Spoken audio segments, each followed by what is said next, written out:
Welcome to the Kennel, a Cleveland football podcast, episode 122. We're going to break down the Cleveland Browns going against the Washington football team at Cleveland Browns Stadium, or First Energy, whatever you prefer. I'm Gian Trotter. This is Stevie James. Cleveland Municipal Stadium, that's what I prefer. There you go. But, you know. It's still like that on, like, Instagram location. Is it really? So I think don't quote me on that. All right. Anyways, this making bold claims right out the gate. Right out the gate. This episode is brought to you by ATVsports.net or the ATV Sports Network. Check them out at ATVSportsNet on Twitter or ATVsports.net. We don't even know if we're really still part of the ATV Sports. We were going to check between last episode and this one, but we never did. So, but shout out to them. They're still good people. Yeah, follow us on social media at Football Kennel. Twitters, Instagrams, Facebooks. Subscribe to the podcast. Rate 5 stars on Apple Podcasts. That's subscribe. Like the way to go. Subscribe on YouTube. Subscribe on YouTube if you like video format better. We're on there. Leave comments, thumbs up. Once we get to 1,000 subscribers, we can start giving you guys ads. You'll love that. Ads to skip before the episodes. So that'll be nice. I know you can't wait. So in the spirit of still getting our feet wet in doing the podcast again, we're not doing the 31 and Doug's done segment today, so we're not going to talk about all the NFL teams. We're going to get right into the Cleveland football Browns and the Washington football team. So that's what's on the agenda today. So with that being said, let's dive right into it. We will be having quick predicts, though. Let's just make that. Did you just? I said we were diving in, and then I cut you off. You dove us out? Quick predicts are starting today. Officially. Everyone's been waiting for those, I know. So, big deal. Because everyone wants those points that don't matter. This is true. So let's dive into it. The Washington football team, when the schedule first came out, this looked like a game that was going to be a surefire win for the Cleveland Browns. We're like, okay, cool. This is a team that's rebuilding, terrible ownership. This is definitely one that we can chalk up as a victory. But so far, they may only be 1-1, but I'm already a little scared. What are you concerned with mainly? It was after the week 1 game and they played the Philadelphia Eagles, which the Eagles are looking like hot ass this year so far. But in that game, the Redskins had something like 8 sacks. 8 sacks, taking the words right out of my mouth. They had something like 8 sacks. And they came back after like a 20-point deficit. Exactly. And I've always liked Dwayne Haskins. And they have a guy on their offense, Antonio Gibson, who's on my fantasy team. He's a rookie running back who played receiver primarily and also some running back at Memphis. And he is a sub 4.4 type guy, hyper athletic, very fast, can catch the ball out of the backfield, can explode for a big play at any second. And you know what the Browns love doing? Everything wrong on defense. Yeah, whenever there's a guy who has the chance to beat us, like, so on all the fantasy football circles, they're all saying like this could be Antonio Gibson's breakout game against the Browns, and it's like, oh, I'm sure it will. And it's like, you're not wrong. There's definitely a possibility. It definitely could be. So they're actually go ahead. I'll let you finish. They have, moral of the story is they have guys on offense and defense that are scary. For sure. I was going to actually touch on that. And that's, while offensively they definitely have some guys that might make you a little bit nervous about the Browns' defensive ability. What I'm most nervous about is Baker Mayfield's ability in the pocket, because we're facing probably one of the most promising defensive lines in football today. On top of having Chase Young, the 2nd overall pick in 2020, as the foundational centerpiece of that defensive line, they also have Jonathan Allen, Montez Sweat, and Ryan Kerrigan to provide a devastating mix of like speed, agility, and just scary trenches in their defensive line. Together, like you mentioned, 8 sacks against the Eagles. They total 11 sacks already, lead the league in sacks. But yeah, so there's my concern. There are some positives, though. A little bit of some quick bits of positive information about the Browns. A couple things. One, our defensive tackle Jordan Elliott is actually graded out as one of PFF's highest graded rookies. And he's already the top rookie defensive tackle, according to Pro Football Focus. Wow, that's big. Yep. And we may be getting Mack Wilson, Greedy Williams, and Kevin Johnson, all defensive injuries in this next game. That would be lovely. And then they have to get reacclimated, which is a whole pain in the ass. For sure, but at least being able to rotate them in, it's going to be they're much needed pieces for a defense that allowed 68 points in 2 games. Yeah, we have one of the worst defenses from a points standpoint, which we're We're used to that. Yet again. But before we get into the defense too much, I do want to start with, you mentioned Baker Mayfield. You've talked about this pass rush, which is nothing to sneeze at. And if it was last year's offensive line, I'd be waking up with night terrors in a cold sweat, worried about this game, as would Baker Mayfield, because last year we were unable to keep him off his back for even a second. And we've seen that make him skittish not only through the back half of last year, but even in the first game this year, you could see that he was like, can I trust my offensive line? I'm not so sure. So he's still skittish on that. Last game against the Bengals, we saw him kind of want to roll out of the pocket, but had the discipline to stay in it and start to trust his offensive line. So we also did see a lot more offensive designed plays to get him out of the pocket, rolling out on play actions and such. So I think going into this game, it'll be important to see our game plan, because the defense is going to try to keep Baker Mayfield isolated on a pocket. They're going to collapse it. They're going to bring pressure to his face. Yeah, there's no doubt about that, and they know that he wants to flush out to his right. So I wouldn't be surprised if they're doing what a lot of teams have done and blitzing heavy from that side. So I like the big play that we had to OBJ last week, where it was a design rollout the opposite direction, and there was nobody there whatsoever. So Baker was able to hit OBJ over top.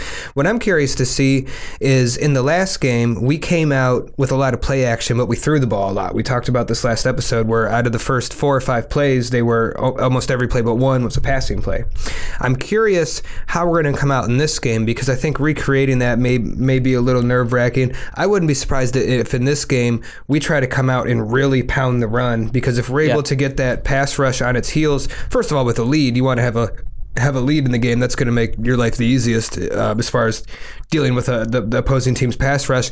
But if they want to come out and peel their ears back and get after Baker, but we pound them with Chubb and Hunt right away, and we're able to have those 5 to 10 yard runs that those guys like to have, all of a sudden it's not so easy to rush the quarterback. Then a few plays in, you start hitting with the play action. So I'm really excited to see what the first sequence is on our first possession. I'm very curious to see what kind of the combo of run, pass, play action, and what Kevin Stefanski is going to cook up there. Yeah, I actually think what you just mentioned is key for us to get the win this coming Sunday against Washington. I think more importantly, on defense, we need to keep the game manageable, especially bringing in these guys that we so desperately need.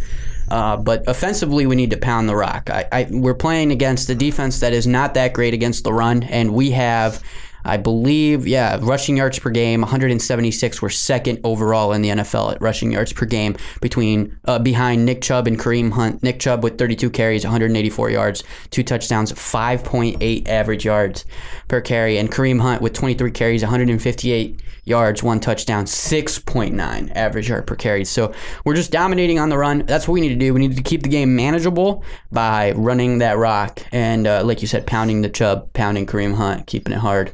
Yeah, if this was Freddie Kitchens coaching, we'd be doing 5-step dropbacks and trying to hit on deep routes right away, and it'd be a nightmare. But my fear in this game is I think Washington's offense still has a lot to work on. They don't have a very good offensive line, so we can kind of talk about the advantages that our pass rush may have.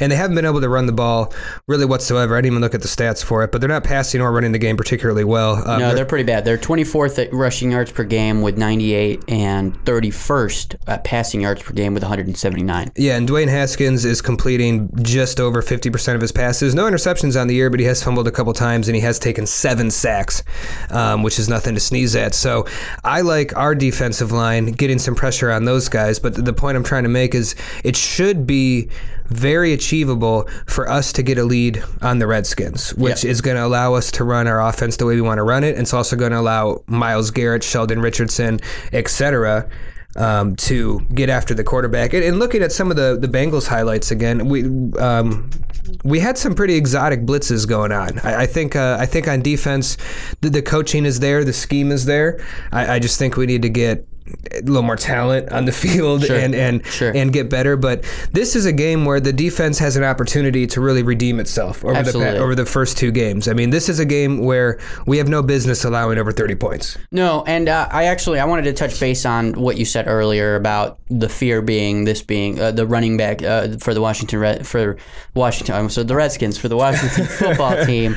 It's just like saying Las Vegas Raiders. Like it's weird. It's tough. It gets mixed up. But it's them developing that running game, and this might be his breakout game or whatever. Antonio Gibson. We actually defensively haven't struggled this year so far in 2 games against the run. We're actually 6th in rushing yards allowed per game with only 89. It's the passing game this year. We flip-flop sometimes. I understand. Last season, I think it was backwards. We were actually pretty great against the passing game, but we touched on this. The reason why was because everyone was just running, disrespecting us by running it down our throats, and they're winning by 2 touchdowns. And so there's no need to pass it a bunch against the Browns. But anyways, my point is at least defensively, with a defense that has been missing a couple key pieces, we've been able to stifle the run, and we did stop. I mean, the Ravens, they didn't. I don't think they rushed for that much in game 1, despite blowing us out. So yeah, I mean, but we're looking at positives here, and we're looking at going into the Washington game, or actually Washington's coming here, but going into this game on coming Sunday, what the Browns can do to win, what they need to do to win, and then I think that's part of it is keeping them throwing the ball, because like you said, Dwayne Haskins, while he hasn't been throwing hasn't thrown any interceptions at all, he's been struggling, just barely throwing over 50%, and they really haven't gotten an offensive the offensive consistency there. It's not quite going. Game 1, obviously they came back from the deficit, but game 2 they really struggled offensively to get things going. Defensively has been where they thrive, but statistically they're still kind of middle of the road on that. So I think if we can do exactly that, manage it defensively and push the rock by running it with our duo of running backs, we could actually win this game. It's going to be close, but I think we can win it. Yeah, and we're due for some turnovers on defense. Myles had the strip sack where we were able to recover the fumble last week, but we have yet to get any interceptions this year. No interceptions, only 5 sacks. Yeah, and I know we're talking about Dwayne Haskins not having any this year, but he's still a second-year quarterback with a bad offensive line. We should be able to generate a pass rush. We should force him into a situation where we have a lead and he has to take some chances. We saw him take a lot of chances in Week 1 against the Eagles, and they were able to make a comeback and get a big win. I like Dwayne Haskins. I think he's criminally underrated. He's a guy who I think was only a starter for 1 year in college, so he needs time to develop, but he's sitting on. We've talked about it extensively in the past. The Washington is one of the worst front offices in all of football, and we've seen that with all the news coming out that they're like doing all kinds of terrible things behind the scenes on top of just bad management for the past 20 years. So he's coming into a bad situation. So I think he can be really good, but I think he still needs more time to develop. I think this is a game where we can get up by a couple scores. We can get Myles Garrett in his face, Sheldon Richardson, etc., Porter Gustin slamming him down, and get Dwayne Haskins into a situation where he feel like he needs to play some hero ball, and that's our opportunity to get those interceptions. Sure, no, totally agree. Now, another really good point to bring up is the fact that Jack Conklin's going to be back for this game. And we actually, I don't know if you know this, but Baker actually went sackless this last game. So the offensive line kept him pretty well protected against the Bengals, and I know the Bengals were struggling defensively with missing some guys, key guys on their defensive line. I know they were at least missing Geno Atkins, who's a huge piece for them defensively. But anyways, Jack Conklin coming back is a huge piece of us facing this team that has already generated 11 sacks. I think it's important to bring him back and get that offensive line into a little bit of more cohesion with the actual starting lineup, and getting them into a groove. It'd be nice to see them go back-to-back sackless games, keeping Mayfield protected against this front seven that's pretty formidable. Yeah, getting Jack Conklin back is huge. I mean, already we've seen, as I draw a blank on his name, our rookie left tackle, Jedrick Wills. Man, sorry, buddy. You've been excellent. But that's my point, is his name hasn't been called at all, which that's like what Joe Thomas said. You don't hear much about the left tackle. He's doing a good job. Exactly, and that's what you want. So that's why I'm blanking on his name, because I haven't had to complain about him at all, which has been huge. He's been excellent. And even last game, Chris Hubbard, I think, filled in nicely. We had Chris Hubbard for a full season as a starter last year, and that he didn't prove to be very advantageous in that role. But I think he's a very competent backup. He can come in for a game or two and hold it down. That's what he did for the Steelers, man. Yeah, exactly. But getting Jack Conklin back, one of the premier right tackles in the NFL, is only going to energize that running game. Washington's, while they do have a good pass rushing front, they haven't proven to be particularly great against the run per se. They've had their moments. So I think this is a game in a situation where our offensive line should be able to, at least from the running game standpoint, impose its will. We should be able to get Chubb and Hunt going. They're going to be able to get pass rush pressure on us. There's no denying that. So I expect us to use the play action, do quick passes, but really a lot's going to fall on Baker because he's proven over the past year that he's just not great under pressure. He's one of the worst quarterbacks under pressure. So he's going to have to understand that that's coming and deal with it accordingly. Do a good job about it. So those are really some keys to the game. Is keep the game manageable defensively, especially with pieces coming back. Generate a good run game. It's going to be extremely important against this front seven that can generate so much pressure. And keeping away from turnovers, I think, is hugely important, especially, like you mentioned, with Baker already having struggled against the pass rush. Him obviously throwing a shit ton of interceptions last season. We don't want to see that happen, even though he already has 2 on the year with 3 touchdowns. So, I mean, it's really up to him to, I mean, that's a key part of the pass game in the NFL is being able to handle those pressure situations. And, you know, Baker, you know, while he is athletic and he looks in the best shape of his life right now in year 3, he's not particularly the most athletic quarterback out there.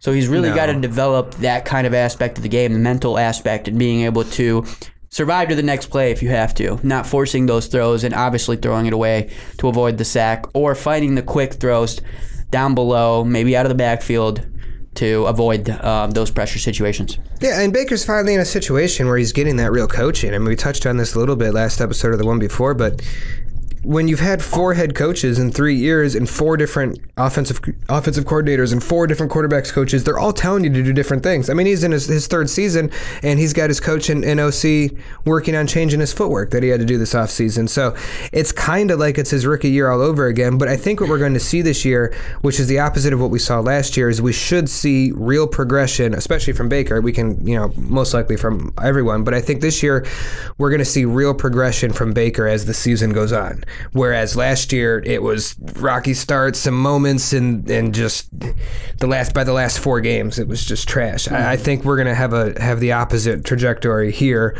with Baker improving each week. I mean, look at week 1 to week 2. Those look like 2 different quarterbacks. The whole team, really. Yeah, exactly. And it starts with Baker. So sure.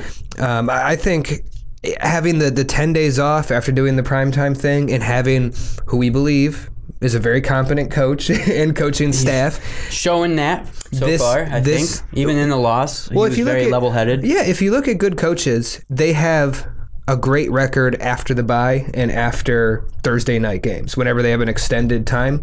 Like Belichick, Andy Reid, etc. All these, John Harbaugh, all these top-end coaches are damn near undefeated coming out of byes and long weeks because they're good coaches. So you give them extra time to prepare and game plan and get their guys ready. They take advantage of that.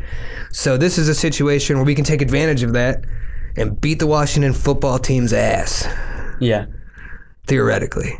But I feel good about it. I do really feel good about it. Well, I think that's a perfect segue into our quick predicts for week 3. What do you think? I think that's a great idea. You can get in on the quick predicts. Hashtag Kennel Quick Predicts. On Twitter, hashtag Kennel Quick Predicts. Hashtag Kennel Quick Predicts. So hit us with your quick predicts, and what we'll do, we used to do this, we'll do it again, is when we tweet about the video, in a reply to that tweet, there'll be the quick predicts. So it's easy for you to remember and do your thing. YouTubers, we'll put it in the description below.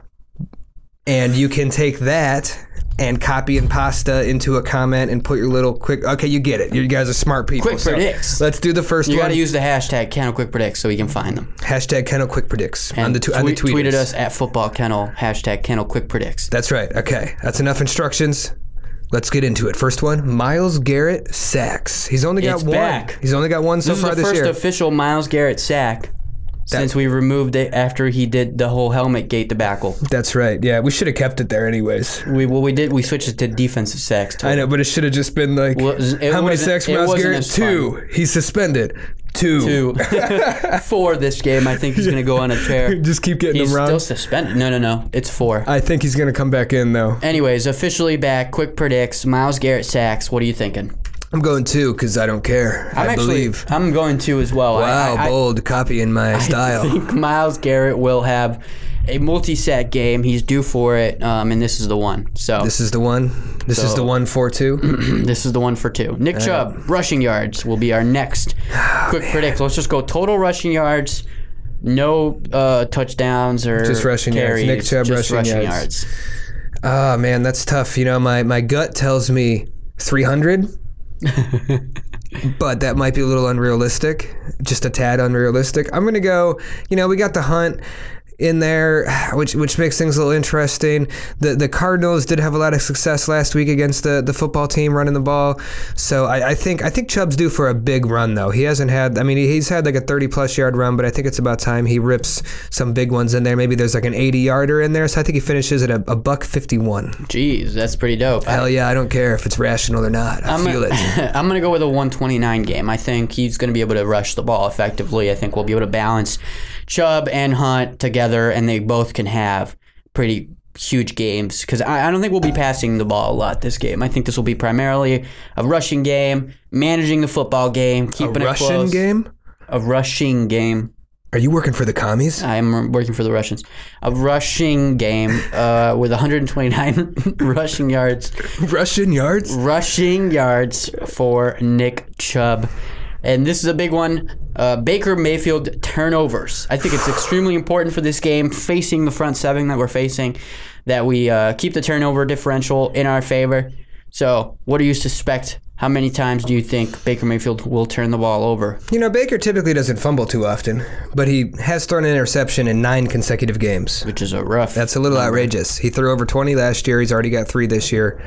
Or is it 2? 3? He's got 2. 2? I'm going to lead one this last one. game, I'm going to lead this one, actually. Okay. You're going to go if first you're going to copy me, I want... So, okay, I see what you've done here on the sheet here. I'm going to say 0. I think this is a much-needed turnover-less game for Baker Mayfield. It's been a long time. Yeah. It's been a long time. I'm going to go with 1 because until he doesn't have a turnover, I just kind of feel like he's going to have a turnover. Yeah, no, I get you. Yeah, no, I mean, and about to get 10 games in a row. I mean, yeah, I think it's going to be kind of like last game where I can see him making a lot of good decisions, getting into a rhythm, and then like kind of later in the game when he's like feeling himself in a rhythm, some asshole sloppy a little bit. Yeah, a linebacker will bat it into the air. It'll be a stupid interception. Defensive lineman will swat it right at the line. Yeah, but we'll be up by 20 at that point, so no one will be super mad about it. So, but yeah, I think I'm going with 1. So keeping with that, talking about Baker Mayfield, the importance of keeping the ball protected and not turning the ball over. We mentioned the defensive line and how much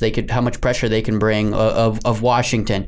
So extremely important. Quick predict here. Key to the game, really. Washington total sacks. Will the Cleveland Browns offensive line get another sackless game? I'm going to go yes because I do believe this is a game. Yes, it's going to be sackless, so 0 sacks, just to confirm. Because I think this is going to be a game where they're not going to be able to stop our running attack, and it's going to be very similar from an offensive standpoint of what we saw on Thursday night last week, where Chubb and Chunt, if you will be...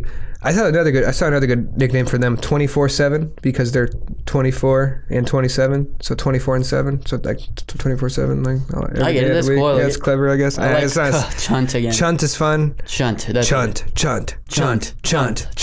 kind of fun. I'm for it. But anyways, I'm going Washington getting 0 sacks because we're going to run the ball like crazy, and I think Baker is only going to throw the ball maybe 20 times. It's going to be a lot of play action, a lot of bootlegs. I don't think he takes any sacks in this game. 2 games in a row. So I think we'll follow the same game plan and achieve the same goal, but I unfortunately think we do allow 1 sack. Still a pretty good game offensively against a team to Chase Young, though, right? Ohio State. Probably. Why not? Sure, why not? I don't watch college football, so I don't have a horse in the race. Well, but you know the Brownies. I'm a homer, so whatever. Come on. Anyways, yeah, they'll get 1 sack, I think, but we'll still be able to manage the game, and we'll still be able to keep the same game plan that we've been saying they need to have for this game to win.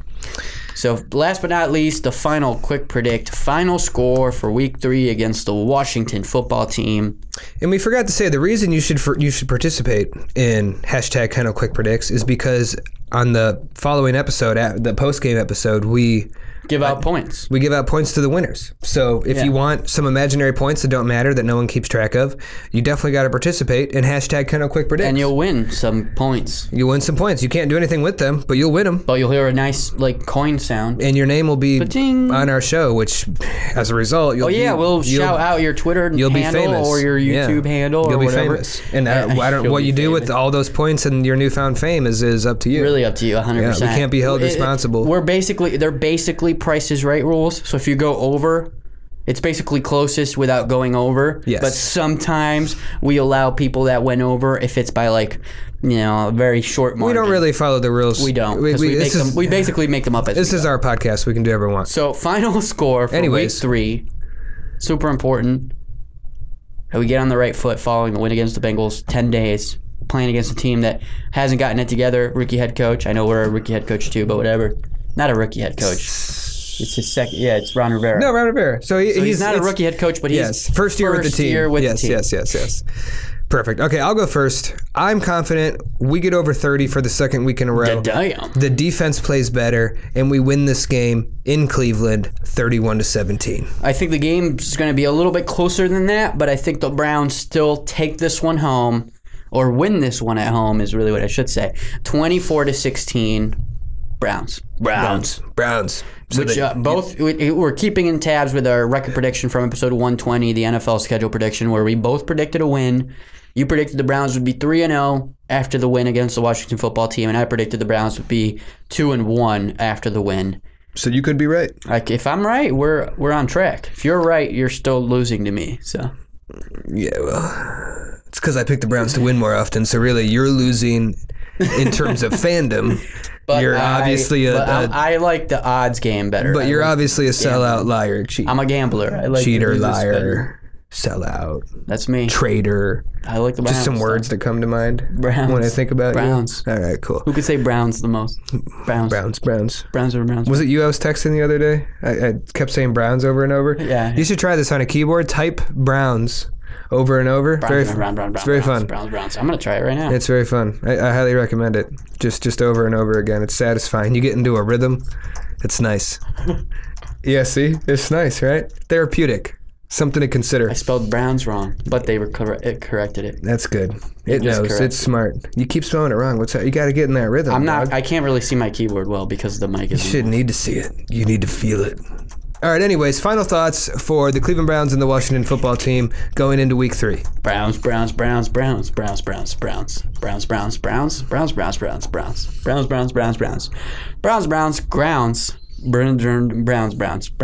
typing. Browns. So those are your final thoughts? You got them all listed out?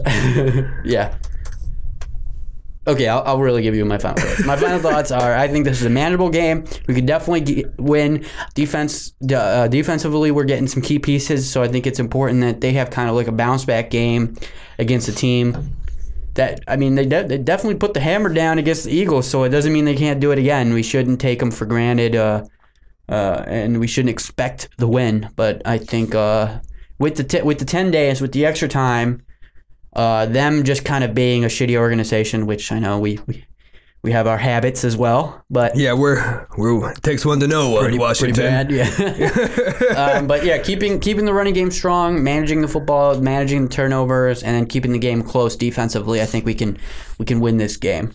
Yeah. Also, Washington's allowed over 30 points in 4 of their last 5 regular season games, so that's nice. It's a good time to score more points. I know, coach, blah, blah, none of that stuff matters. Yeah, I like Ron Rivera a lot as a head coach. We didn't really talk about him much, but I do like him. We wanted him. I know, he's got that one speech that's real epic. Where he says the F word a bunch of times? He just says a bunch of ridiculous stuff. It's so awesome. That's probably why they think they got big balls. That's probably why they were able to come back from a 20-point deficit. Oh, he's awesome. Because he was just like hyping them up at halftime. He has cancer. Super sad. Oh, that is sad. Yeah. Anyways, I think he's awesome, so I'm rooting for him, just not in this game. This is ours. This is the only game I want him to lose. I am a little afraid because I think the consensus is this is a game that all us Browns fans believe that we can, should, and will win. And those are the games we usually lose that hurt the most. But we lose the most games. So yeah, that's what I mean. You can't really say it's we usually lose when we think we're going to win. Well, I always think we're going to win. We usually lose we always lose because we lose all the time. Yeah, and we always lose when I think we're going to win, so I always think we're going to win. So, and then we always mostly always lose. But we have turned the page on that. It's time for the Kevin Stefanski era where we win games. This is no easy match. If we Some of them. If we lose, I will be mildly devastated. Yeah, this will be a rough one to lose. Just like I thought losing to the Bengals would have rough been worse. Because the short week, it being the Bengals, that rookie been quarterback, worse. All those things combined kind of sucks. But losing to the Washington football team would also getting blown out in this game would be. We can't get blown out. We can't afford to keep getting blown out. That can't be a thing that just happens. That should never happen. I mean, that was my concern when we talked about post game after the Bengals. I said, if we can't, we're not going to be facing the Bengals defense every game. So defensively, if we can't keep the Bengals, if we let them score 30 points, the Bengals on a short week with a rookie quarterback, that's concerning defensively. So yes, but we're getting healthier. Things will get better. Things and stuff. We'll beat the Washington football team. I'll cry if we don't. Losing to them would not be as devastating as it would have been to lose to the Bengals. So we got out of that. It is a game we should. We need to win, and we have tough games on the schedule. I'll close out with this. The AFC North is a son of a bitch yet again. I was looking at the NFL Power Rankings. They have Baltimore at number 1, which is fair and reasonable, and now the Steelers are up to number 4 with having a top 5 defense, and now Big Ben's back and looking great. So awesome, 2 top 5 teams. Joe Burrow is going to be good. Joe Burrow looks nice. So the division is not an easy walk down the street like we thought it was going to be, at least last year. Don't forget. Last year was the year where we should have really. We should have. We missed out on an opportunity. Steelers missing a quarterback, blew that. Bengals going 2-14. I mean, the Ravens are good, but still, we had a chance. Anyways, don't forget, there's a 7th playoff spot. And that's for the Browns. And that is reserved for the Browns. For the Cleveland Browns by going 11-3. All right, guys, tune in after. Is that right? What? Is it 11-3? No. 11-5. There you go. Missing a couple games. That's not right either. Yeah, it is. Yes, it is. Yes, it is. You did it. I'm proud of you. Browns. Browns fans. All right, tune in. After the game, we'll record another episode, so it'll probably be out Sunday night, definitely by Monday morning. So tune in for that. Thank you for listening, and go Browns. Oh, wait. Follow us on Football Kennel. Did you say all that stuff? I mean, we've talked about it enough, I think. I think we've made it clear. Browns. Subscribe, whatever, you get it. Go Browns.